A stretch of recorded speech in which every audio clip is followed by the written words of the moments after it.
This is where overspending can sneak up on you. So I almost think about overspending and debt accumulation like a horror story. So I decided to make it into like a trailer for a horror movie just as an experiment to see what that would look like. It's just something to, and so the point of this here is that one of the things that's getting people into trouble now are those buy now, pay later things. And they're saying that one of the biggest potential cripplers of the economy is that the American consumer is so addicted to spending that they literally will borrow money at terrible terms in order to afford the spending, which creates that instant gratification of making of having the purchase.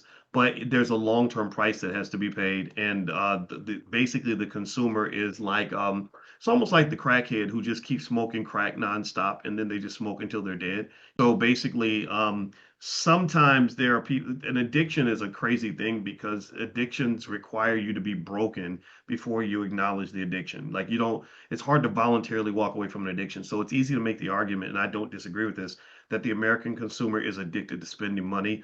It floored me because I didn't know Americans were. He said we make less income than you, we pay more in taxes than you, but we save 5 times more than you. So there's something there where Americans, because the capitalism is this beast that just needs to feed off of your spending power. That's why I tell Black Enterprise and all the other entities out here, like, stop bragging about black spending power. Stop bragging about the fact that we give away all our money. So there is no such thing as black spending power. It's black investing power. Wealth is power. Spending's not power. Money is your energy, and your energy must be conserved. There's that word conservative again, or conserve again, right? So yes, I want you to be, to some extent, not all the time, but I want you to embrace the idea that you can be a conservative, and that don't mean you're a Republican. It just means you're hold on to what you got. You understand the power. You have financial awareness, to use the words of Willa Coleman.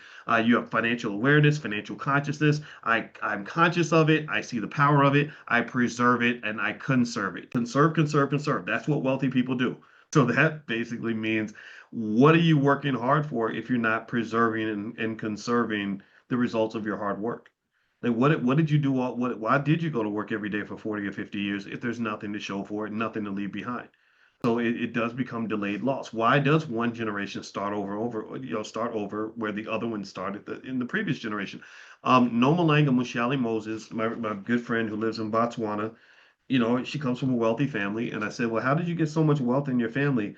And she said, because my grandfather had cows, and my father had more cows than my grandfather, and now we have more cows than my father did, because every generation we have more cows than the previous generation. She said, I don't understand how African American people think they can build wealth when you start over every generation. She said that's not how wealth is an accumulation over time. Time is the secret ingredient in the wealth accumulation process.